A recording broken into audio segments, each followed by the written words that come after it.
حضرات السلام علیکم۔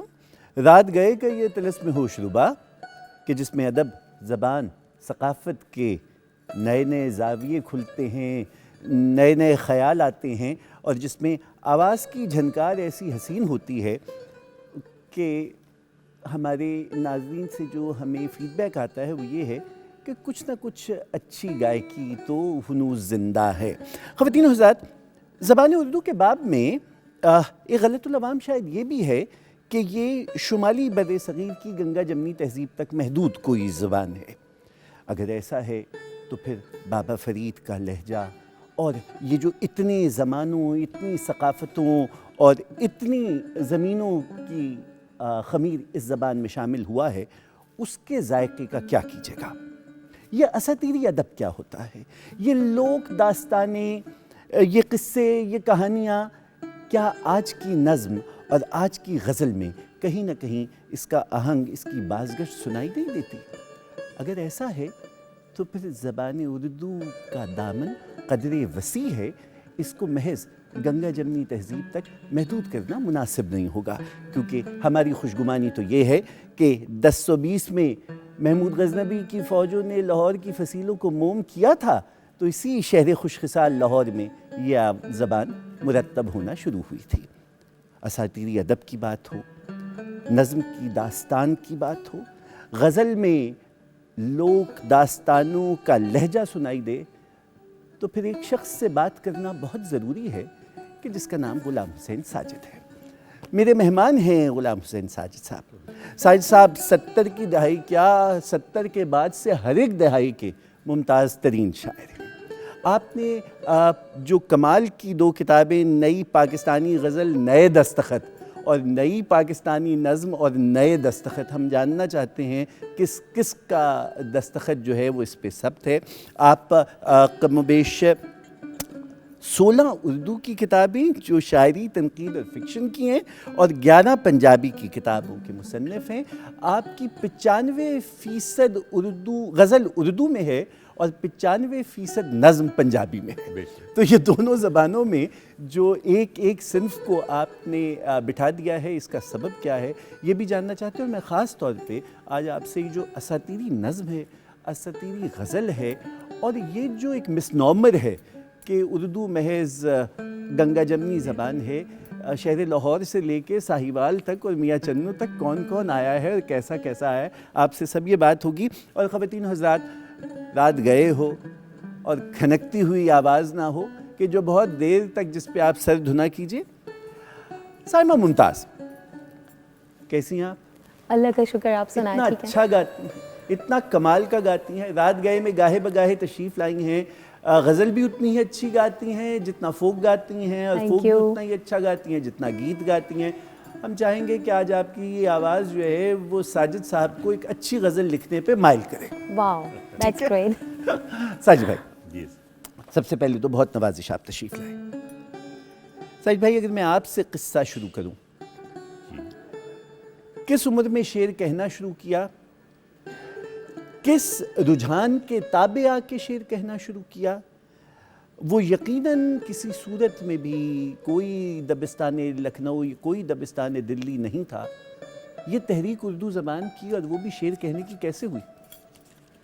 یہ اصل میں جیسے کہ آپ نے فرمایا کہ یہ کسی رجحان کے تحت وجود میں نہیں آیا، کیونکہ میرا تعلق ایک ایسے قبیلے سے تھا کہ جہاں میں پہلا شخص تھا جو اسکول گیا، اور پہلا شخص تھا جس نے جو ہے وہ لفظ کی شناخت کی، اور پہلا شخص تھا جس نے شعر کہے، یا پہلا شخص تھا جس نے نثر لکھی۔ تو مسئلہ یہ ہے کہ یہ کہیں جو ہے وہ میرے خمیر میں یہ چیز کہیں سے موجود تھی، اس کو راستہ جو ہے وہ ملنا تھا، اور راستہ جو ہے اس کو وقت نے، یا کہہ لیجیے مطالعے نے وہ راستہ جو ہے اس کو دے دیا۔ تو میرا جو ہے وہ کہہ لیجیے کہ زبان سے تعلق جو ہے، یا میرا جو شاعری سے جو تعلق ہے، وہ ایک طرح سے وہبی ہے، وہ کسی طرح سے بھی اس کو اکتسابی نہیں کہا جا سکتا۔ شاید یہی وجہ ہے کہ میں نے جب 13 برس کی عمر میں پہلا شعر کہا، 13 برس کی عمر میں، تو اس شعر میں ایک لفظ ایسا تھا جس کے مجھے معنی معلوم نہیں تھا۔ شعر کیا تھا؟ شعر تھا کہ دیکھو تو کتنی سست ہے رفتار وقت کی، مدھم ہے کتنا چاند بھی تیرے فراق میں۔ فراق اور مجھے اس وقت فراق کے لفظ کا معنی معلوم نہیں تھے، کہیں پڑھا تھا اور وہ اس میں استعمال ہوا اور اپنے درست تناظر میں استعمال ہوا۔ تو اس طرح آہستہ آہستہ جو ہے جیسے جیسے میں پڑھتا چلا گیا، جیسے جیسے میرا مطالعہ وسیع ہوتا چلا گیا، میں نے نثر سے پڑھنا شروع کیا، پھر شاعری کو پڑھنا شروع کیا، پھر دنیا بھر کی شاعری کو پڑھنا شروع کیا، تو آہستہ آہستہ جو ہے وہ ایک کہہ لیجیے کہ جگہ اور مقام بنتا چلا گیا اور اظہار کا راستے جو ہے وہ کھلتے چلے گئے۔ تو میں شاید اپنے علاقے کا ایک ایسا کہہ لیجیے کہ ایک آدمی ہوں کہ جس نے کسی سے سیکھا نہیں، میری جو استاد ہیں وہ کتابیں ہیں اور مطالعہ ہے۔ مشکل سی بات ہو گئی ہے اور سمجھ میں نہیں میرے آتا، میاں چنو کے دور افتادہ گاؤں کا ایک بچہ جس کے خاندان میں کتاب کی کوئی روایت نہیں ہے، جو گھر میں پہلی بار پڑھنے نکلا، مجھے غلام محمد قاصر کا واقعہ یاد آ گیا کہ انہوں نے لکھا کہیں کہ میں نے جب BA کیا اور اسی وقت میرے گاؤں میں ایک 22,000 کا بیل بکا، تو لوگ دور دور سے BA پاس لڑکا اور 22,000 کا بیل دیکھنے آتے تھے۔ تو آپ کے معاملے میں کیسے ممکن ہے؟ دیہات میں تو کتابیں دستیاب نہیں ہیں، اسکول کی لائبریری میں کیا پرائمری اسکول کی ہوگی، یہ کیسے ہوا؟ میرے گاؤں میں تو اسکول بھی نہیں تھا۔ اوکے، میری والدہ جو تھی ان کو خواہش تھی کہ میں پڑھوں، اور مجھے ساتھ کے گاؤں میں جو داخل کروایا گیا، کچھ 2 جماعتیں میں نے وہاں پڑھی، پھر اس کے بعد ایک اور اسکول میں داخل ہوا، پھر اس کے بعد جب میں نے پرائمری کر لی تو میاں چنو شہر میں داخل ہوا، اور اس کے لیے ہم لوگوں نے ایک طرح سے ہجرت کی کہ ہم گاؤں چھوڑ کر جو ہے وہ شہر میں، آپ کی وجہ سے؟ ہاں میری وجہ سے، اور پھر کہہ لیجئے کہ میرے بہن بھائی بھی ظاہر اس کا پھر حصہ بنتے چلے گئے۔ تو اس طرح سے ہمارے یہاں جو ہے وہ لفظ کی شناخت کا جو ہے وہ سلسلہ جو ہے وہ شروع ہوا۔ یہ ٹھیک ہے کہ میرے والد جو تھے وہ ناظرہ قرآن پڑھتے تھے، اور اس میں میرا کام بڑا دلچسپ ہوتا تھا کہ جہاں وہ کسی لفظ پر اٹک جاتے تھے تو مجھے جا کر اس لفظ کے حروف ان کو بتانے ہوتے تھے۔ اچھا، تو اس سے میں سمجھتا ہوں کہ شاید جو میرے پڑھنے کی جو صلاحیت ہے وہ وہاں سے اس کا جو ہے وہ آغاز ہوا کہ میں نے لفظوں کو، ان کے حروف کو جوڑنا، پھر ان لفظوں کو پڑھنا۔ تو میرا خیال ہے میں تیسری جماعت میں تھا، زیادہ سے زیادہ 8-9 برس کا ہوں گا، جب میں نے بچوں کی جو رسائل ہیں وہ پڑھنے شروع کیے۔ اور میں چونکہ تھوڑا سا متومل تھا خاندان ہمارا، تو جب میں شہر جاتا تھا تو میں وہاں مختلف کتابوں کی دکانوں پہ پھر کے، لیکن مزے کی بات یہ ہے کہ جو رسائل تھے وہ تمباکو کی دکان پہ بکا کرتے تھے۔ اچھا، تو تمباکو کی ایک دکان تھی، وہاں وہ لٹکے ہوتے تھے، انہوں نے چٹکنیاں لگا کے ان کو لٹکایا ہوتا تھا، تو وہاں سے میں نے رسائل لینے شروع کیا، ان کو پڑھنا شروع کیا۔ اور کوئی 11 برس کی عمر میں جا کے مجھے خیال آیا کہ یہ جو کہانیاں اس میں پڑھتا ہوں، اس طرح کی کہانیاں تو میں سنتا بھی ہوں، اور ان کو میں لکھ کر کیوں نہیں دیکھتا؟ تو میں نے 11 برس کی عمر میں ایک کہانی لکھی اور بچوں کی دنیا کو بھیجی، اور وہ چھپ گئی۔ اچھا، ہاں، لیکن مجھے اس وقت یہ معلوم نہیں تھا کہ لکھا کیسے جاتا ہے، کاغذ کی ایک طرف لکھا جاتا ہے یا دونوں طرف لکھا جاتا ہے، اصلاح کے لیے گنجائش چھوڑی جاتی ہے یا نہیں چھوڑی جاتی ہے۔ تو میں نے جو لکھا اس کو بھیج دیا، اور یہ پھر میرے ساتھ ہمیشہ ہی ہوا کہ میں نے جب شعر کہا اور رسائل کو بھیجا، جب کوئی کہانی لکھی، جب کوئی مضمون لکھا، تو میں ان خوش قسمت لکھنے والوں میں سے ہوں جس کو مدیر نے کبھی انکار نہیں۔ ماشاءاللہ ماشاءاللہ۔ تو ایک سلسلہ جو ہے وہ کہہ لیجئے 11 برس کی عمر سے چھپنے کا سلسلہ شروع ہوا، اور میں ابھی BA میں پڑھتا تھا جب میں فنون میں چھپا۔ ماشاءاللہ، فنون میں BA، مطلب آپ کی عمر ہوگی کوئی 18 برس؟ 18 برس کی عمر میں، تو میں اس وقت فنون میں چھپا، اور جب میں اورینٹل کالج میں داخلے کے لیے آیا تو میرے اساتذہ یہ سمجھتے تھے کہ میں ان سے ملنے کے لیے آیا، یعنی میں بطور رائٹر اور شاعر لاہور کے ادبی حلقوں میں بطور شاعر جو تھا وہ متعارف ہو چکا تھا۔ انٹر تک آپ نے اتنا پڑھ لیا تھا کہ آپ کے خیال میں جی، آپ جو اپنی کلاس نثر جو ہے، نثر کی تو بہت ساری چیزیں جو ہیں میں نے میٹرک تک پڑھ لی تھی۔ بس ایک بڑا دلچسپ واقعہ اس میں ہے کہ میں جب ساہیوال میں داخل ہوا، گورنمنٹ کالج ساہیوال میں، تو پہلے دن جو ہمارے استاد تھے اردو کے، انہوں نے سوچا کہ بھئی کسی دلچسپ چیز سے شروع کرنا چاہیے، تو وہ آئے، انہوں نے اپنا تعارف کرانے کے بعد کہا کہ میں آپ کو نا غلام عباس کا افسانہ جو ہے اوور کوٹ پڑھاؤں گا، اور ساتھ یہ کہا کہ غلام عباس اردو کے سب سے بڑے افسانہ نگار ہیں۔ تو میں کھڑا ہو گیا، پہلا دن اور پہلا ہی پیریڈ، تو میں کھڑا ہو گیا اور میں نے کہا کہ جناب یہ جو آپ نے دعویٰ فرمایا ہے کہ وہ اردو کے سب سے بڑے افسانہ نگار ہیں، تو کیا یہ آپ منٹو کی موجودگی میں کہہ رہے ہیں؟ وہ تھوڑے سے حیران ہوئے اور کہنے لگے کہ بھی منٹو تو فاش نگار ہے۔ تو میں نے کہا کہ جی ایسی کوئی بات نہیں ہے، منٹو نے اپنی کتاب لذت سنگ میں اپنے دفاع کیا ہے، اور پھر فلاں صاحب جو تھے ان کے حق میں انہوں نے گواہی دی ہے۔ تو جب میں نے یہ بات کی تو انہوں نے ترمیم کی اپنے بات میں. تو انہوں نے کہا کہ بھئی چلو یہ کہتے ہیں کہ غلام عباس جو ہے وہ ایک بہت اہم افسانہ نگار. تو اصل میں وہ اس کے پیچھے جو تھا، میں نے چونکہ وہ پڑھ کے آیا تھا منٹو کو، اور منٹو کے جو مقدمات تھے ان کے بارے میں بھی پڑھ کے آیا تھا، اور انہوں نے جس طرح سے دفاع کیا اپنے مقدمات کا وہ بھی پڑھ کے آیا تھا، تو تھوڑا سا وہ حیرت کی بات تھی. یہ انٹر کی بات ہے؟ یہ فرسٹ ایئر کے پہلے دن، کلاس میں پہلا دن. اور آپ اس وقت تک منٹو پڑھ چکے تھے، لذت سنگ پڑھ چکے تھے، جو ان کے متعلق کرٹیک چھپ رہا تھا وہ پڑھ چکے تھے. اب آپ کے والدین کو پروردگار اس کی جزا دے کہ انہوں نے ہجرت کی بچے کی تعلیم کے لیے، مکان وہاں بنایا، جی اس میں شفٹ ہوئے تاکہ میں وہاں جو ہے رہ کر اسکول جانا میرا آسان ہو سکے. اور ظاہر ہے کہ گاؤں سے تو 10 کلومیٹر کا فاصلہ تھا، وہ آنا جانا روزانہ ممکن نہیں تھا. آپ ساہیوال میں کتابوں کی دکان پہ جایا کرتے تھے جی. اور بچہ جاتا ہے. اگر میں آپ سے پوچھوں کہ اس کتاب کی دکان پہ سب سے پہلے کس کتاب پہ نگاہ پڑی اور کس کا انتخاب کیا تو آپ کو کچھ یاد ہوگا؟ جی بالکل یاد ہے. میں نے سب سے پہلے فیض کا انتخاب کیا.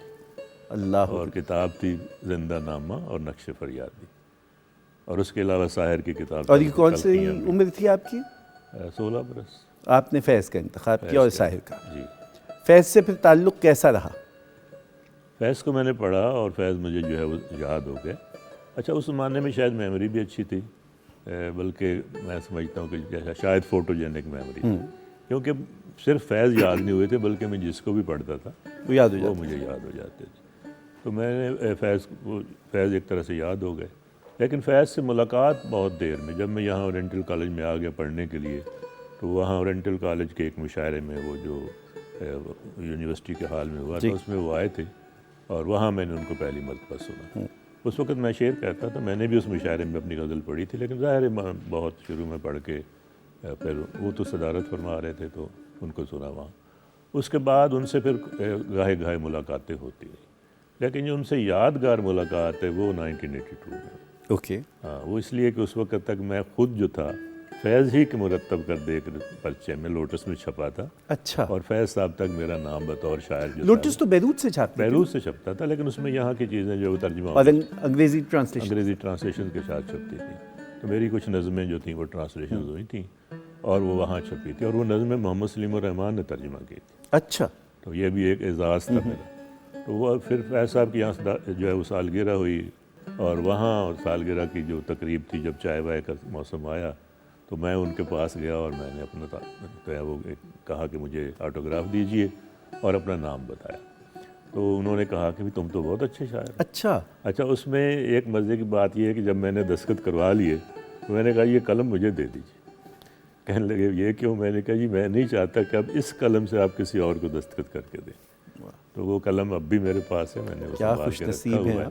اور اس کے بعد انہوں نے سلیمہ کو بلایا اپنی بیٹی کو اور کہا کہ یہ غلام حسین ساجد ہیں اور آپ نے ان کی کتاب کا ٹائٹل بتانا. اچھا.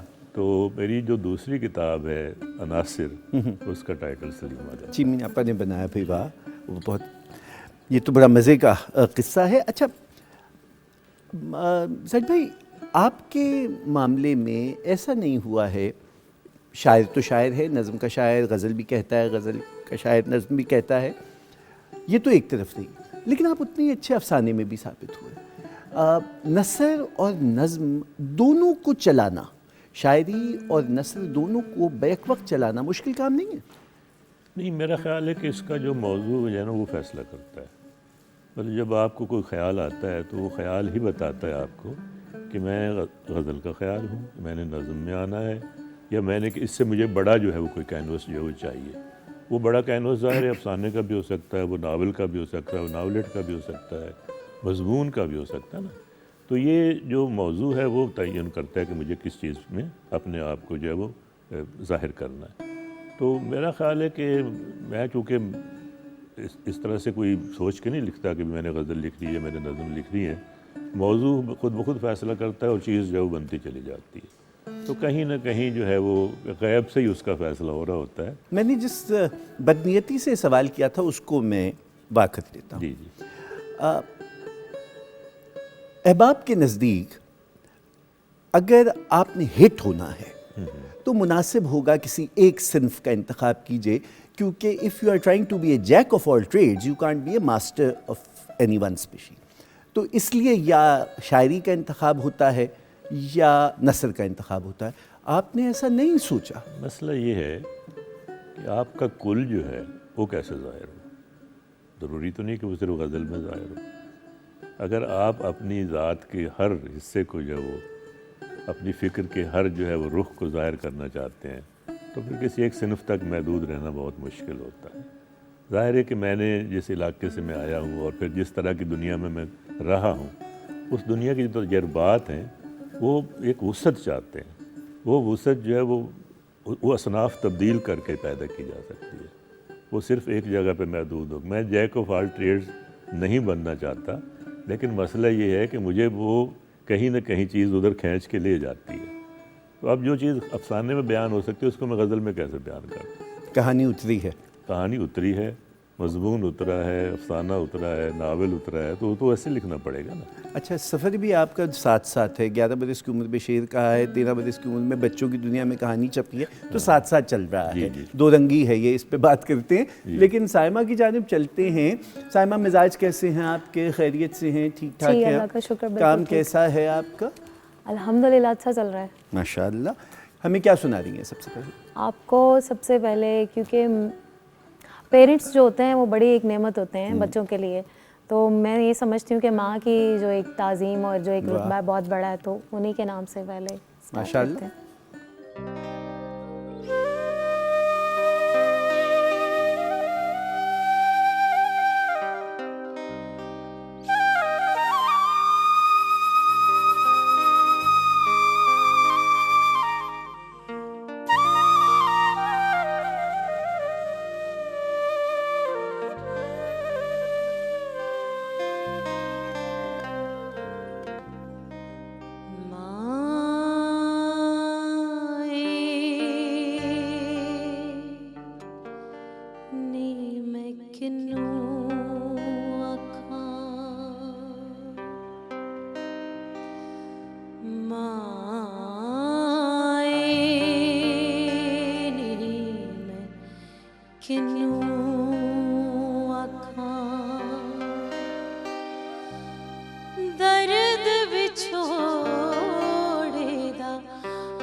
چھوڑے دا حال نہیں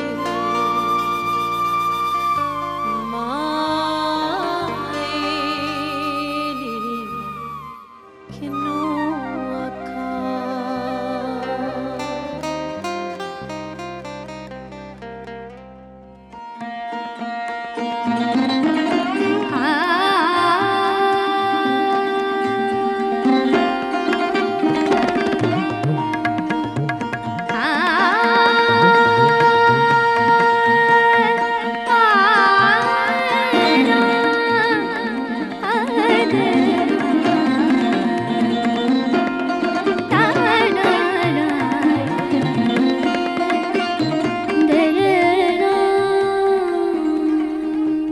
خواتین حضرات، رات گئے کی نشست غلام حسین ساجد سے گفتگو، اور بہت دلچسپ گفتگو ہے۔ ساجد بھائی نظم کے جتنے اچھے شاعر ہیں، غزل کے بھی اتنے اچھے شاعر ہیں، اتنے اچھے افسانہ نگار بھی ہیں، تنقید بھی عمدہ لکھتے ہیں، اور ان سے بہت سی جہتوں پہ ہم بات کر رہے ہیں۔ سب سے پہلے تو شاعر کو بلائیے اور شاعر سے درخواست نہ کریں کہ وہ اپنے کلام عطا کریں، انتہائی بد تہذیبی ہے۔ تو میں پہلی جو اس کا چنک ہو چکا ہے اس کی معذرت کے ساتھ سب سے پہلے آپ سے ملتمس ہوں کہ کچھ ارشاد فرمائیے۔ جی بالکل، ایک تازہ غزل کے کچھ شعر پیش کرتا ہوں کہ بدل رہی ہے زمین آسماں بدل رہا ہے، بدل رہی ہے زمین آسماں بدل رہی ہے زمین آسماں بدل رہا ہے، مکین بدلے نہ بدلے مکان بدل رہا ہے۔ واہ، مکین بدلے نہ بدلے مکان بدل رہا۔ ہاں، بدل رہی ہے زمین آسماں بدل رہا ہے، مکین بدلے نہ بدلے مکان بدل رہا ہے، کہیں پہنچ کے اگر منزلیں بدلتی ہیں، کہیں پہنچ کے اگر منزلیں بدلتی ہیں تو کارواں سے کہیں کارواں بدل رہا ہے۔ واہ، کہیں پہنچ کے اگر منزلیں بدلتی ہیں تو کارواں سے کہیں کارواں بدل رہا ہے، سیاہی چاٹ گئی صبح و شب نژادوں کی، سیاہی چاٹ گئی صبح و شب نژادوں کی، وہ چاند کل سے ابس کھڑکیاں بدل رہا ہے۔ واہ واہ، وہ چاند کل سے ابس کھڑکیاں بدل رہا ہے، زمین لرزنے لگی کسر تھر تھرانے لگے، زمین لرزنے لگی کسر تھر تھرانے لگے، مزاج کریہ آشفتگاں بدل رہا ہے۔ واہ، زمین لرزنے لگی کسر تھر تھرانے لگے، مزاج کریہ آشفتگاں بدل رہا ہے، میرے خیال کی تجسیم ہو رہی ہے کہیں، میرے خیال کی تجسیم ہو رہی ہے کہیں، نگار خانہ وہم و گماں بدل رہا ہے۔ واہ بھائی، بہت عمدہ، دوبارہ پڑھیے گا۔ کی تجسیم ہو رہی ہے کہیں، نگار خانہ وہم و گماں بدل رہا ہے، میرا خمیر اٹھایا گیا ہے مٹی سے، میرا خمیر اٹھایا گیا ہے خمیر مٹی سے، اٹھایا گیا ہے مٹی سے، میں کیوں نہ بدلوں اگر خاکداں بدل رہا ہے۔ واہ، میں کیوں نہ بدلوں اگر خاکداں بدل رہا ہے، نیا لباس پہننے لگے در و دیوار، نیا لباس پہننے لگے در و دیوار، میرا گماں تھا فقط گلستاں بدل رہا ہے۔ واہ، نیا لباس پہننے لگے در و دیوار، میرا گماں تھا فقط گلستاں بدل رہا ہے، چراغ سارے اجالے میں آ گئے ساجد، یہ خوابزار کا موسم کہاں بدل رہا ہے۔ واہ، چراغ سارے اجالے میں آ گئے ساجد، یہ خوابزار کا موسم کہاں بدل رہا ہے۔ اچھا ساجد بھائی، آپ کی اس غزل میں جو ابھی آپ نے عطا کی، اس میں بہت سے استعارے ہیں، بہت سے اشارے ہیں۔ اگر میں آپ سے یہ کہوں کہ اس میں کون سے شعر میں اساطیری رنگ تھا تو آپ کس کی طرف اشارہ کریں گے؟ خوابزار کے موسم کی طرف۔ کیا اساطیری رنگ ہے؟ اس میں یہ ہے کہ جو موسم ہے وہ خوابزاروں کے موسم نہیں بدلا کرتے، موسم تو آپ کے ارد گرد ہوتے ہیں نا، لیکن جب خوابوں کے موسم بدلنے لگتے ہیں تو اس کا مطلب یہ ہے کہ کہیں کوئی چیز آپ کے اندر بدل رہی ہے، اور ظاہر ہے کہ جب ہم جو ہے وہ اپنے اندر کی بات کرتے ہیں تو وہ آپ کے سامنے کا موضوع نہیں ہوتا، اس کا تعلق کہیں نہ کہیں اساطیر سے جڑا ہوا ہوتا ہے۔ اچھا، اب ناظرین کی اطلاع کے لیے، ان کی تفہیم کے لیے اگر میں آپ سے گزارش کروں، خود میری تفہیم کے لیے، کہ ہم اساطیری نظم یا اساطیری ادب، اساطیری غزل کہتے کس کو ہیں جس میں قصے کہانیوں کا ذکر آئے، پرانے واقعات کا ذکر آئے؟ نہیں، اصل میں یہ ہوتا ہے کہ جو ہماری ماضی کی جو اساطیر ہیں یا روایات ہیں کہہ لیجئے یا قصے کہانیاں جن کو آپ کہہ لیجئے، وہ بامعنی ہوتے ہیں. بظاہر اگر آپ ان کو پڑھتے ہیں تو ممکن ہے کہ کوئی معنی اخذ نہ ہوتے ہوں، لیکن وہ کہیں نہ کہیں ایک پوری تہذیبی علامت کو ساتھ لے کے چل رہے ہوتے ہیں. تو جب آپ ان کو شعر میں استعمال کرتے ہیں تو وہ شاعری کی جو طاقت ہے یا اس کا جو پھیلاؤ ہے بہت وسیع ہو جاتا ہے. یوں کہیے کہ آپ کا اپنی روایت سے، اپنی تہذیب سے، اپنے تمدن سے، اپنے ماضی سے یا انسانی زندگی کے بچپن سے ایک رشتہ قائم ہو جاتا ہے. تو یہ رشتہ جو ہے ہم سمجھتے ہیں کہ جو 1960 تک کی جو ہماری غزل تھی، یعنی میر و غالب سے شروع کر کے، تو اس میں اس طرح کا رشتہ جو ہے وہ کہیں نظر نہیں آتا. اور اگر کہیں ہے بھی تو ایک آدھ شعر کہیں موجود ہوگا جس میں کوئی نہ کوئی کہہ لیجیے تہذیبی اساطیر موجود ہوں گی. یہ جو 70 کی دہائی، اور یہ اتفاق سے میں ہی وہ شخص ہوں جس نے جب وہ کتاب مرتب کی نا، نئی پاکستانی غزل نئے دستخط، تو اس پر ایک جملہ لکھا تھا میں نے کہ 70 کی دہائی میں لکھنے والے شاعروں کا انتخاب. تو وہاں سے یہ ادب کو دہائیوں میں بانٹنے کا جو ہے وہ سلسلہ شروع ہوا. 70 کی دہائی میں نا ہم لوگوں نے یہ محسوس کیا کہ سقوط ڈھاکہ کے بعد یا سقوط مشرقی پاکستان کے بعد ہمیں یوں لگا کہ جیسے نا ہم اپنے ماضی سے کٹ گئے، یا کہہ لیجئے کہ ہمیں سمجھ نہیں آ رہی تھی کہ ہمیں آگے کیا کرنا ہے یا ہماری جڑیں جو ہیں وہ کہاں ہیں. تو ان جڑوں کی تلاش میں ہم لوگ جو ہے وہ اساتیر کی طرف گئے. پہلے ہم جو ہے وہ اسپین کے جو غرناطہ اور اندلس اور قرطبہ اور الحمرا وغیرہ کی جو اساتیر تھیں وہ آئی اس میں، اور پھر آہستہ آہستہ جو ہم اس کے پیچھے جو ہے وہ عراق تک اور پھر سمیرین تہذیب تک اور اس طرح سے. تو وہ جب کام جب شروع ہوا تو اس میں کئی لوگ شامل ہوتے چلے گئے. یعنی میں کہہ سکتا ہوں کہ شاید میں نے یا ایک آدھ دوست نے ایک ہی زمانے میں شروع کیا تھا، لیکن بعد میں اس میں بہت سارے لوگ ایک پوری جو ہے وہ ایک کہکشاں وجود میں آ گئی، اور اس اتفاق سے سارے شاعر ہی بہت اچھے ہیں. اور میں چند نام لے دیتا ہوں اگر اجازت ہو تو. مثلاً اس میں عرفان صدیقی ہیں، اس میں محمد اظہار الحق ہیں، اس میں ثروت حسین ہیں، اس میں افضال احمد سید ہیں، اس میں ایوب خاور ہیں، سلیم کوثر ہیں. تو اس طرح کے مطلب بہت سارے لوگ وہ کوئی 15 کے لگ بھگ اس زمانے میں لوگ ایسے تھے، اور پھر ان کے پیروکار بھی ہیں. تو 15 یا 20 لوگ ایسے تھے جو اس وقت اس طرح کا شعر کہہ رہے تھے. تو وہ جب اردو میں جب وہ چیز آئی تو اس کو مختلف لوگوں نے، مثلا شہزاد احمد نے سب سے پہلے انہوں نے کہا کہ یار تم لوگ جو ہے نا اساطیری غزل کہتے ہو. یہ نام ہم نے خود نہیں دیا اپنے کام کو، یعنی ہمیں بھی پتہ تھا کہ ہم کیا کر رہے ہیں، اور اس کے لیے ہم نے اساطیر کو پڑھا بھی. یعنی آپ ایک اگر کوئی اساطیر کو استعمال کر رہے ہیں اور آپ کو اس کا علم ہی نہیں ہے تو آپ اس کو کیسے پڑھیں گے. تو ہم نے جو ہے وہ جتنے بھی اس زمانے کے لکھنے والے تھے جنہوں نے اساطیر پہ لکھا، جیسے ابن حنیف ہیں، جیسے رحمان مذنب تھے، جیسے علی عباس جلال پوری ہیں، یا پھر جو انگریزی کے جو لکھنے والے تھے یا جو باقی زبانوں کے لکھنے والے تھے اور ترجمہ ہو چکے تھے، انگریزی میں ترجمہ ہو چکے تھے. باقیوں کا تو میں نہیں کہہ سکتا، لیکن میں نے اساطیر کو ایک پوری طالب علم کی طرح جو ہے میں نے آپ سے اس کا نمونہ لینا ہے. آپ نے بھی مجھے ڈائنا اور رے کا ایک واقعہ سنا ہے جس پہ آپ کا ایک شعر ہے. وہ شعر عطا کیجیے، وہ واقعہ بتلائیے تاکہ ناظرین کی سمجھ میں آئے مثال کے ساتھ، پرچہ جو ہے وہ حل ہو. وہ شعر یہ ہے کہ اشتارت جو تھی جب سورج ظاہر غروب ہوا، آسان لفظوں میں بتا رہا ہوں، سورج غروب ہوا تو ظاہر ہے کہ وہ اندھیرا ہو گیا. اب اس نے سمجھا کہ سورج کو قید کر لیا گیا ہے، کیونکہ اساطیر میں سورج جو ہے وہ اس کا خامند ہے. تو اس نے اس کی آزادی کے لیے ظلمات کا سفر کیا، پاتال کا سفر کیا، اور وہاں چراغ لے کے گئی. تو اس کو میں نے ایک شعر میں بیان کیا ہے کہ چراغ کو ہم سفر کروں گا، میں ایک پاتال سر کروں. واہ واہ. تو وہ پورا جو واقعہ ہے وہ 2 مصروں میں آ گیا، جو کہہ لیجئے کہ کوئی 40 صفحوں میں بکھرا ہوا ہے، ایک تفصیل ہے ظاہر اس میں، وہ 2 مصروں میں جو ہے وہ آ گیا. تو اس طرح سے جو ہے وہ غزل کی جو ہے وہ ایک نئی شعریات جو ہے وہ وجود میں آئی. لیکن ساجد بھائی میں اگر آپ سے پوچھوں، آپ نے جیسے اندلس کا ذکر کیا، بابل و نینوا کی تہذیب کا ذکر کیا، فرعین مصر کا ذکر کیا، ہماری اپنی غزل اور ہماری اپنی نظم میں صوفیہ کے زمانے سے اب تک ہمیں کچے گھڑے، سسی کا بیابان میں جانا یا ہیر کا قربانی دینا، ان کی آوازیں بھی تو سنائی دیتی رہی ہیں. اصل میں اتفاق ایسا ہوا کہ یہ جو آوازیں جن کا آپ ذکر کر رہے ہیں نا، یعنی جو ہماری یہاں کی تہذیب سے جڑی ہوئی جو چیزیں ہیں، ان کو زیادہ تر پنجابی شاعری میں جگہ ملی. یعنی آپ دیکھیں نا کہ ہیر ہے تو اس کے کوئی 20 لوگوں نے ہیر لکھی ہے، صرف وارث کی تو نہیں ہے، اس کے علاوہ مطلب مولا بخت کشتہ کی ہیر ہے اور بہت سارے لوگوں نے ہیر لکھی ہے۔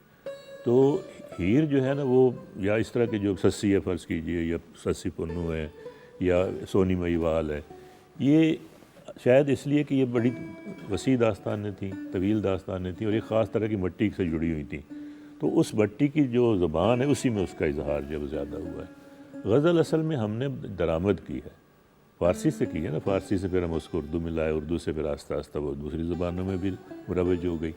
تو اس کی جو علامتیں تھیں یا اس کے جو استعارے تھے وہ ان تہذیبوں سے جڑے ہوئے تھے۔ بس میں ایک بات آپ کو عرض کروں کہ بس بلبل کا استعارہ ہے، تو آپ کو یہ جان کر شاید حیرت ہوگی کہ بلبل پاکستان میں موجود نہیں ہے۔ پاکستان میں جو چیز ہوتی ہے اس کو ہم گلدم کہتے ہیں، وہ بلبل نہیں ہے، لیکن ہمارے شاعروں نے اس کو جو ہے وہ تاشا استعمال کیا، تو یہ مستعار استعارے تھے۔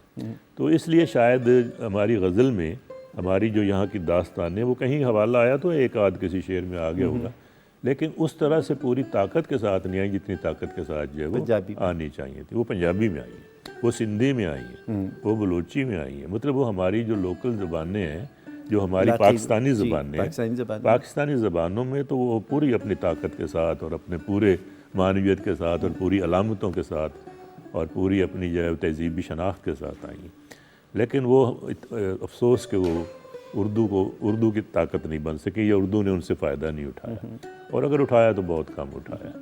مطلب مجھے کوئی ایسا بڑا شعر یاد نہیں آ رہا، میں سوچوں اگر ذہن پہ زور بھی دوں کہ جو ان داستانوں کے کسی تناظر میں جو ہے وہ کہا گیا۔ آپ ساہیوال سے لاہور کس سن میں تشریف لائے؟ میں 70 میں آ گیا تھا۔ 70 میں آپ یہاں گئے، جہاں آپ کے اساتذہ کا خیال ہوا کہ غالباً آپ ان سے ملاقات کے لیے آئے ہیں۔ جی جی، کس قسم کی ادبی فضا تھی لاہور کی اس وقت کی؟ وہ لاہور بہت ہی اور طرح کا لاہور تھا، مطلب اگر آج کا زمانے سے اس کا تقابل کیا جائے تو یوں سمجھیے کہ وہ ایک بہت خوبصورت، بہت پرسکون، بہت آسودہ، بہت تہذیبی اور بہت ہی علمی شہر تھا۔ وہ فاصلے کم تھے، لوگ جو تھے وہ ریستورانوں میں اکٹھا ہوا کرتے تھے، اور اب یہ دیکھیے نا کہ مال پر ہی جو جیسے اب تو صرف ایک ٹی ہاؤس رہ گیا نا، پاک ٹی ہاؤس، مال پر اس وقت کتنے جو ہے وہ ریستوران تھے، کافی ہاؤس تھا، چینیز لنچ ہوم تھے، بلو ڈریگن تھا، ادھر مکلیگن روڈ پر بھی جو ہے وہ ایک ہوٹل ہوا کرتا تھا، اور یہ سب جگہوں پہ جو ہے وہ ادیب اور شاعر بیٹھا ہوتے تھے۔ یعنی ہم جب اپنے شام کا کھانا کھا کے نکلتے تھے تو ہم ایک جگہ پہ نہیں جاتے تھے، ہم تمام جگہوں پہ گھومتے تھے، کہیں ناصر کاظمی سے ملاقات ہو رہی ہے، کہیں جو ہے وہ شہرت بخاری بیٹھے ہوئے ہیں، کہیں انتظار حسین ہیں، کہیں عبداللہ حسین سے ملاقات ہو گئی، مطلب ایک طرح سے جو ہے وہ دبستان کھلے ہوئے تھے جگہ جگہ۔ اب وہ دبستان جو ہے وہ محدود ہوتے چلے جا رہے ہیں، اب تو بلکہ کہہ لیجئے کہ کوئی ایسی جگہ رہ ہی نہیں گئی جہاں بیٹھ کر جو ہے وہ ہم آپس میں جو ہے وہ علمی مکالمہ جو ہے وہ کر سکیں۔ وہ لاہور ڈیفرنٹ لاہور تھا۔ اس زمانے میں تو ادبی رسائل بھی بے تحاشا، مطلب نقوش، فنون، بہت سارے ادبی خواب ہوتا تھا، اتنے رسائل تھے اور اتنے بڑے بڑے لوگوں نے ان کے مدیر ہوتے تھے کہ ان رسائل میں چھپنا اور ان سے ملنا جو ہے وہ ایک طرح سے ہمارا خواب ہوا کرتا تھا۔ مجھے یاد ہے کہ جب میں پہلی دفعہ فنون میں چھپا تو مجھے ہمت نہیں ہوتی تھی کہ میں ان کو کوئی چیز بھیجوں، تو میں نے ایک خط میں 2 غزلیں بھیج دیں قاسمی صاحب کو، اور یہ پوچھنے کی زحمت بھی نہیں کی کہ وہ کب چھپیں گے، نہ قاسمی صاحب نے جواب دیا۔ تو ایک دن میں وہاں سے گزر رہا تھا انارکلی سے، دیکھا کہ فنون کا دفتر ہے، تو ایسے ہی ہمت کی، سیڑھیاں چڑھا اور دفتر میں چلا گیا۔ تو وہاں جا کے قاسمی صاحب سے نے پوچھا بھی آپ کا نام کیا ہے، تو میں نے نام بتایا، تو وہ کہنے لگے کہ بھئی میاں ابھی جو پرچار ہے اس میں آپ کی 2 غزلیں جو ہے وہ موجود ہیں۔ اچھا، تو مطلب وہ پہلے اتنا خوف ہوتا تھا کہ کسی بھی بڑے آدمی سے ملنا جو ہے، یعنی سمجھتے تھے کہ بھئی ہم میں وہ ہمت نہیں ہے، یا ہم میں وہ طاقت نہیں ہے، یا وہ علم نہیں ہے کہ ان کے مد مقابل جو جا سکیں۔ اور رسائل بھی جو تھے وہ ایسے تھے کہ جیسے سویرا ہے، سویرا میں چھپنا ایک خواب رہا ہے ہمیشہ لوگوں کا، فنون میں چھپنا، نقوش میں چھپنا ایک خواب رہا ہے۔ تو جب ہم سمجھتے تھے نا کہ ایک بڑے پرچے میں چھپے، پھر اس سے دوسرے میں چھپے، پھر دوسرے میں چھپے، تو یوں سمجھتے تھے جیسے منزلیں سر کرتے چلے جا رہے ہیں اور سفر جو ہے وہ آگے کی طرف جو ہے وہ رواں ہے۔ اب تو کوئی، بلکہ اب تو رسائل ہی نہیں، اور رسائل اگر ہیں بھی تو ان کے مدیر نہیں ہیں،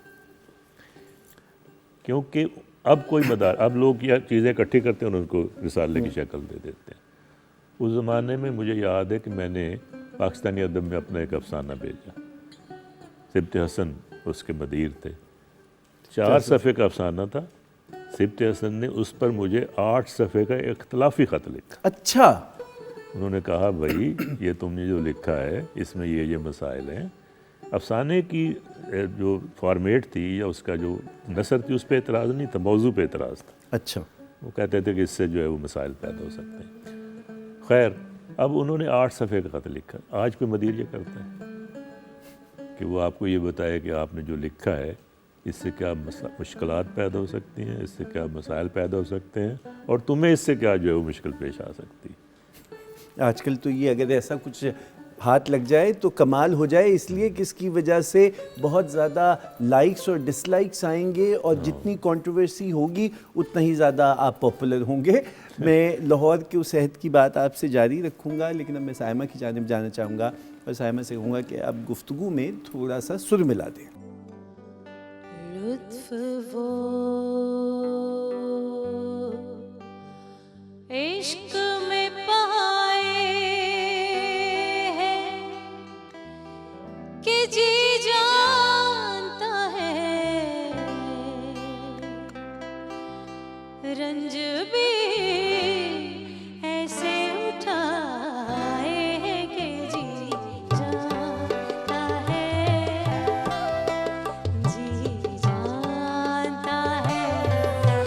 لطف وہ عشق میں پائے ہیں کہ جی جانتا ہے، رنج بھی ایسے اٹھائے ہیں کہ جی جانتا ہے،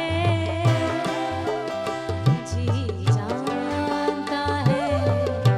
لطف وہ عشق میں پائے ہیں.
رات گئے کی نشست، غلام حسین ساجد، نظم اور غزل کا کیا اچھا لہجہ ہے۔ جب میں نے کہہ دیا کہ غزل اور نظم کا کیا اچھا لہجہ ہے تو استاد کیا آتا ہوگا؟ یہ غزل سناتا۔ ارشاد۔ شمع روشن ہو نہ ہو آنکھوں کی تابانی تو ہو، واہ، شمع روشن ہو نہ ہو آنکھوں کی شمع روشن ہو نہ ہو آنکھوں کی تابانی تو ہو، دن ڈھلے بام افق پر کوئی آسانی تو ہو، واہ، دن ڈھلے بام افق پر کوئی آسانی تو ہو، کون کہتا ہے قدم دہلیز سے باہر پڑے، کون کہتا ہے قدم دہلیز سے کون باہر، کہتا ہے قدم دہلیز سے باہر پڑے، دشت یاد آئے نہ آئے گھر میں ویرانی تو ہو، واہ واہ بھائی واہ، کیا اچھا ہے، دوبارہ پڑھیے۔ کون کہتا ہے قدم دہلیز سے باہر پڑے، دشت یاد آئے نہ آئے گھر میں ویرانی تو ہو، اور کوئی نسبت تو روایت سے بھی رہنی چاہیے، بہت اچھا، کوئی نسبت تو روایت سے بھی رہنی چاہیے، آئینہ چونکے نہ چونکے وصف حیرانی تو ہو، وصف حیرانی تو ہو، واہ، کوئی نسبت تو روایت سے بھی رہنی چاہیے، آئینہ چونکے نہ چونکے وصف حیرانی تو ہو، اور وہ کسی دن جب اچانک سامنے آ جائے تو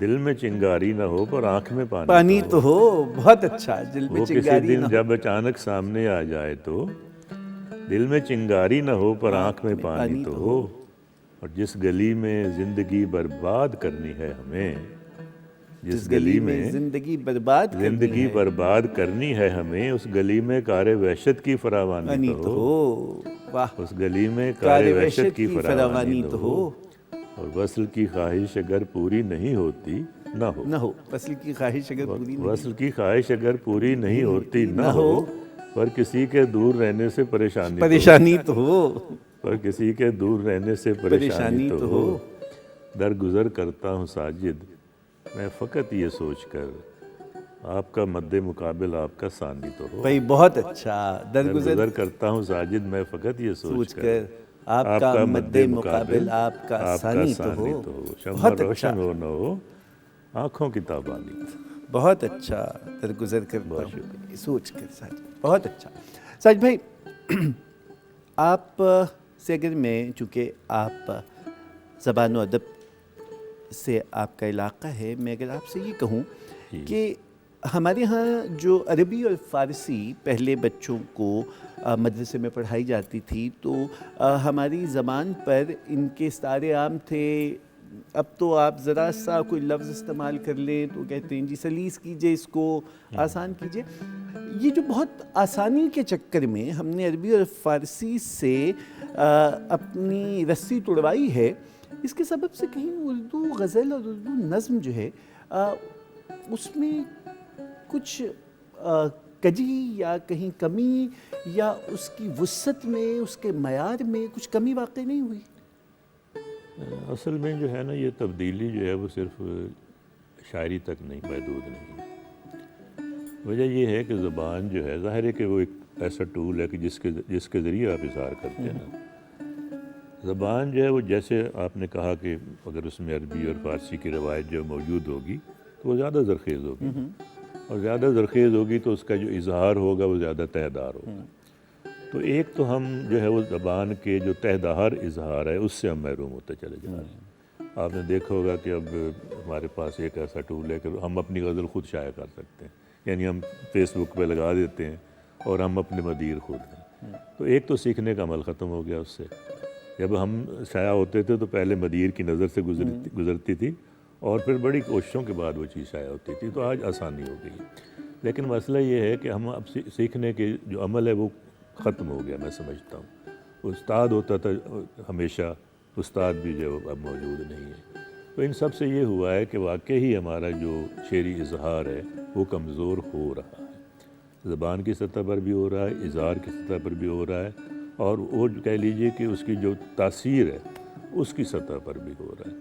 لیکن یہ ہے کہ اگر آپ اپنے ساتھ جو مطالعہ جو ہے وہ بنیادی فیکٹر ہوتا ہے، اگر آپ مطالعہ کرتے ہیں اور آپ اپنے ہم اثر شاعری کو پڑھتے ہیں یا اپنے ارد گرد دنیا میں جو کچھ ہو رہا ہے، تو پھر تو آپ جو ہے وہ اچھا شعر کہہ سکتے ہیں۔ لیکن صرف اگر آپ یہ سمجھتے ہیں کہ آپ نے جو ہے وہ اسکولنگ جو آپ کی ہے یا جو آپ نے اپنے معاشرے سے جو کچھ اخذ کیا ہے، صرف اس کی بنیاد پہ بڑا شاعر ہونا ممکن نہیں تھا۔ تو یہ آپ نے درست کہا ہے کہ جتنے ہمارے بڑے شاعر جو ہے وہ گزر چکے ہیں، یعنی اب ہم فیض کہاں سے لائیں گے، یہ مجید امجد کو کہاں سے لائیں گے، یا نونوی راشد کو کہاں سے لائیں گے؟ چلو ماضی کے شاعروں کو تو چھوڑیے، ہمارے ہم عصر شاعر جو ہیں ان کے مد مقابل بھی اب ہمیں نئے لوگ جو ہے وہ سامنے آتے نظر دکھائی نہیں دیتے۔ نہیں تو اگر یہ بار بار یہ مسئلے کی نشاندہی تو ہوتی ہے، اس کے حل کی کوئی سبیل نہیں ہوتی ہے۔ دیکھیے اگر یہ سوشل میڈیا ٹولز آ گئے ہیں، فیس بک ہے جو ہے، پہلے گئے زمانوں میں لوگ جو کہیں پڑھے نہیں جاتے تھے، کہیں سنے نہیں جاتے تھے، وہ پوسٹر لگا کے دیواروں کے اوپر اپنی غزلیں اور اپنی نظمیں اور اپنی تک بندیاں لکھ دیتے تھے۔ اب انہیں کسی قسم کی بھی فضیلت تب بھی حاصل نہیں ہوتی تھی۔ جی نہیں ہوتی۔ اگر اب بھی کوئی فیس بک پہ اپنی تک بندی لگا دیتا ہے تو اس سے پریشان ہونے کی کیا ضرورت ہے؟ ہم نے سوشل میڈیا پہ اب تو آن لائن رسائل ہیں، مثلا ریختہ یا اردو شاعری، اس قسم کی کئی ہمارے پاس، کئی ہیں۔ تو جو مستند حوالے ہیں وہ تو اب بھی قائم کیے جا سکتے ہیں، وہ کسوٹیاں قائم کی جا سکتی ہیں، کیوں نہیں ہوتی؟ نہیں، کسوٹیاں تو بے شک قائم کی جا سکتی ہیں، لیکن مسئلہ یہ ہے کہ ان کسوٹیوں تک رسائی کی جو ہے وہ خواہش ہی نہیں ہے کسی کو۔ مطلب آپ نے دیکھا ہے نا کہ مثلا مجھے تو میرا مسئلہ تو ہو سکتا ہے ریختہ میں چھپنا، یا میرا مسئلہ تو ہو سکتا ہے کہ میں کسی ایسے فورم تک پہنچوں جو کہہ لیجئے کہ جو اپنی عظمت کے لحاظ سے یا اپنی معنویت کے لحاظ سے اہم ہے، لیکن اب لوگوں کا یہ مسئلہ نہیں رہا۔ اصل میں زبان جو ہے نا وہ یہ نہیں کہ صرف پاکستان میں بلکہ پوری دنیا میں یہ تبدیلی آ رہی ہے، اور وہ تبدیلی جس آپ جانتے ہیں کہ وہ جس معاشرے کے تحت آ رہی ہے، آپ یہ مطلب میرا ایک ذاتی کہہ لیجیے تجربہ ہے کہ میں نے محسوس کیا کہ شاعری جو ہے وہ دنیا بھر میں زوال آباد ہے۔ مثلاً آپ دیکھیں کہ ناول کی اب ناول کی طرف رجحان جو زیادہ ہے، افسانے کی طرف رجحان، بلکہ افسانے کی طرف بھی اتنا زیادہ نہیں جتنے اب ناول لکھے جا رہے ہیں۔ یہ صدی جو ہے نا یہ ناول کی صدی ہے۔ ویسے میں گھومتا رہتا ہوں ادھر ادھر باہر کے ممالک میں، تو مجھے محسوس ہوتا ہے کہ شاعری جو ہے وہ ہر جگہ زوال آباد ہے، اور اس کے زوال آبادہ ہونے کی وجہ شاید یہ ہے کہ جو ہماری موجود کی جو چیزیں ہیں، یعنی جو ہمیں سوال درپیش ہیں، ان سوالوں کا جواب شاید شاعری دینے سے قاصر ہو گئی ہے، اور کتابیں بھی شاعری کی اب جو ہے وہ چھپتی زیادہ ہیں، پڑھی کم جاتی ہیں، اور یا پاکستان میں تو بلکہ شاعری کی ہر کتاب مفت تقسیم کی جاتی ہے، اپنے پلے سے چھاپی جاتی ہے اور مفت تقسیم کی جاتی ہے۔ یعنی شعر جو ہے نا وہ شاید اب لوگوں کا مسئلہ نہیں رہا، اور یہ ایک ایسا المیہ ہے جس پہ ظاہر ایک افسوس ہی کیا جا سکتا ہے۔ آپ نے ابھی ذکر کیا، ایک بڑا آپ نے اسٹرانگ سٹیٹمنٹ دے دی ہے کہ شاعری سارے زمانے میں زوال پذیر ہے اور یہ ناول کا زمانہ ہے۔ ہمارے نئے لکھنے والوں میں ایک خوشائن پہلو یہ بھی ہے، کسی بھی زبان میں اظہار ہونا چاہیے۔ ہمارے کئی آنے والے نئے بچے جو ہیں وہ انگریزی ادب میں کچھ نہ کچھ لکھ رہے ہیں۔ ابھی حال ہی میں پرزنرز کے نام سے ایک بڑا اچھا ناول میری نگاہ سے گزرا، ہمارے اسسٹنٹ کمشنر ہیں انہوں نے لکھا۔ یہ جو آپ زبان بدل کے اب انگریزی میں اظہار ہو رہا ہے اور ہمارے معاشرے کا اظہار ہو رہا ہے، لاہور کی، سندھ کی کہانیاں ہیں جن کو لکھا جا رہا ہے، جس قسم کا ناول آج لکھا جا رہا ہے یا جس قسم کی کہانیاں آج لکھی جا رہی ہے، آپ سمجھتے ہیں کہ وہ اس معاشرے کی عکاس ہے یا ابھی بھی ہم کسی اور زمانے کی بات کر رہے ہیں؟ نہیں، میں چونکہ فکشن پڑھتا رہتا ہوں اور جو ہم عصر ناول ہے وہ بھی میں نے پڑھا ہے اور افسانہ بھی پڑھا ہے، تو میں سمجھتا ہوں کہ عکاس ہے، اس لیے کہ یہ تو ایک بڑی اصولی سی بات ہے کہ آپ جس دنیا میں رہتے ہیں، جب لکھ رہے ہوتے ہیں تو اس دنیا کے سوا کسی اور دنیا کے بارے میں نہیں لکھ رہے ہوتے۔ جہاں آپ موجود ہیں اس کا اظہار کسی نہ کسی طرح آپ کے شعر میں بھی ہوگا، آپ کی نثر میں بھی ہوگا، آپ کے ناول میں ہوگا، آپ کی کہانی میں بھی ہوگا، کیونکہ آپ کا جو ارد گرد جو ہے وہ آپ کی باطن سے ظاہر ہوگا نا، اور لکھنا جو ہے وہ ایک طرح سے آپ کے باطن کا اظہار ہے۔ تو آپ دیکھیے نا جتنے بھی ناول ہیں، میں نام نہیں لینا چاہتا کیونکہ کچھ لوگ ناراض ہو جائیں گے اور کچھ خوش بھی ہوں گے، لیکن مسئلہ یہ ہے کہ ہم اپنی دنیا کے بارے میں ہی لکھ رہے ہیں۔ مثلا اگر آپ پاکستان کے موجودہ تہذیبی منظر نامے کو دیکھنا چاہتے ہیں تو اپنے ارد گرد کی جو نثر ہے اس وقت اس کو پڑھیے۔ آپ کے خیال میں وہ نمائندہ ہے؟ کیونکہ میں نے یہ سوال آپ سے اس لیے کیا تھا کہ مجھے یوں لگتا ہے کہ جس طرح سے ہمارا ٹی وی ڈرامہ بہت کمرشل ہو گیا ہے، جی جی اور اس کمرشلزم کی بنیاد پر وہ کہانی لائی جاتی ہے جو عوام الناس کی کہانی نہیں ہے. کیا اسی طرح سے بہت زیادہ کمرشلائز نہیں ہو رہی ہے کہانی اور افسانہ اور ناول کیوں تہداری اس میں نہیں ہے؟ جو ادب ہے نا اس کے تو ہمیشہ ہی دو شعبے، ایک کمرشلزم کا شعبہ ہے، اور آپ جانتے ہیں کہ وہ پہلے بھی ایسے لوگ تھے جو بہت پڑھے جاتے تھے، جن کے ناولوں کی بہت اشاعت ہوتی تھی، بہت زیادہ جو ہے وہ تعداد میں چھپتے بھی تھے. لیکن جو مقبول ناول ہوتے ہیں یا جو کمرشل ناول ہوتے ہیں، ضروری نہیں کہ وہ بڑے ناول بھی ہوں. بڑے ناول تو مثلا اگر ہم اب سوچیں گے تو ہمیں قرۃ العین کا نام یاد آئے گا، قرۃ العین حیدر کا، یا عبداللہ حسین کا نام یاد کریں گے، یا شوکت صدیقی کو یاد کریں گے. ان تمام لوگوں کو جنہیں ہم کمرشل لکھنے والے سمجھتے ہیں، وہ تو ہمارے ذہن پر زور دینے سے بھی شاید یاد نہ، یعنی ہوں گے پتہ ہے ہمیں، لیکن ہم ان کا ذکر نہیں کریں گے. اسی طرح اس وقت بھی جو ناول لکھا جا رہا ہے نا، جو کمرشل ناول لکھا جا رہا ہے، وہ ادبی ناول نہیں ہے. ادبی ناول وہ ہے جو کمرشل نہیں ہے، کہ اور وہ کسی نہ کسی ہمارے معاشرے کی جو مسئلہ ہے، کسی نہ کسی جگہ سے وہ جڑے ہوئے ہیں. وہ ہماری خوبیوں کو بھی بیان کر رہے ہیں، لیکن ہماری جو مشکلات ہیں ان کو بھی وہ بیان کرتے ہیں. تو میں ان ناولوں کی بات کر رہا ہوں جو ادبی ناول ہے. اب بات کی لیتے ہیں آپ کی پنجابی نظم کی. جی پنجابی نظم کی بات کریں تو میں تو اپنی جہالت کی وجہ سے ایک نام پہ آ کے رک جاتا ہوں. میرا پسندیدہ نام بھی ہے وہ، اور پھر اس سے میرے نانکا جڑا ہوا ہے، وہ امرتا پریتم ہے. اچھا اچھا، کیونکہ گجرانوالا سے میری ننیال ہے، اور امرتا پریتم. بے شک بے شک. یا پھر نسرین انجم بھٹی، نسرین کامریڈ تھیں، جی جی حرمت حرف کی تحریک سے جڑی تھیں. یہ دو بہت بڑے نام پنجاب میں، اور دلچسپ بات یہ کہ دونوں خواتین ہیں اور بڑا زوردار لہجہ ہے. آپ آج کی پنجابی شاعری اور پنجابی آہنگ کو کس کو جا کے کہیں گے یہ نمائندہ لہجہ ہے؟ دیکھیں جی، اس وقت جو پنجابی لکھی جا رہی ہے، جو آپ نے دو نام لیے وہ تو بہت اہم ہے، اس میں کوئی شبہ بھی نہیں ہے، اور دو الگ الگ وجوہات کی بنیاد پر وہ اہم ہے جس پر بات ہو سکتی ہے. لیکن اس کے علاوہ جو ہے نا، پنجابی میں جو ہماری نئی جو نظم ہے اس میں اور بھی کئی بڑے نام ہیں. مثلا نجم حسین سید ہیں، مشتاق صوفی ہیں، مظہر ترمذی ہیں، ٹھیک ہے نا. یہ وہ لوگ ہیں جنہوں نے پنجابی نظم کو بہت آگے بڑھایا. یعنی تو مسئلہ یہ ہے کہ جو ہماری جو پنجابی زبان ہے اس کی جو شاعری تھی وہ ایک خاص رنگ کو لے کر، ایک خاص مزاج کو لے کر چل رہی تھی. اس کو یوں کہہ لیجئے کہ وہ اپنے اثر سے اتنی جڑی ہوئی نہیں تھی. اگر آپ 60 سے پہلے کی اگر شاعری آپ دیکھیں تو اس کو ہم جو اصطلاحاً ہم اس کو باغوں کی شاعری کہتے ہیں، جس میں ہمارے بڑے بڑے نام تو موجود ہیں، جیسے کہ جو ہے وہ استاد دامن کا نام چلے لیتے ہیں، اس طرح کے نام موجود ہیں. لیکن وہ کتابی شکل میں سامنے نہیں آتے، یا اگر کتابی شکل میں آتے ہیں تو وہ ان کی شاعری اتنی پرتاثیر معلوم نہیں ہوتی، کیونکہ وہ ہماری جو ہے نا جو کرنٹ سچویشن سے اس زمانے کی اس سے جڑی ہوئی شاعری ہے. یعنی جو ایک ہونا چاہیے نا کہ جو ہمارا کلچر ہے، ہماری جو تہذیب ہے، وہ شاعری کا حصہ بنے، وہ چیز جو ہے وہ پنجابی میں نجم حسین سید سے شروع ہو رہی ہے. اچھا ظاہر ہے کہ اس سے پہلے جیسے شریف کنجائی ہیں، جیسے امرتا پریتم ہیں، جیسے احمد رائی تھے، اس سے پہلے یہ لوگ موجود تھے.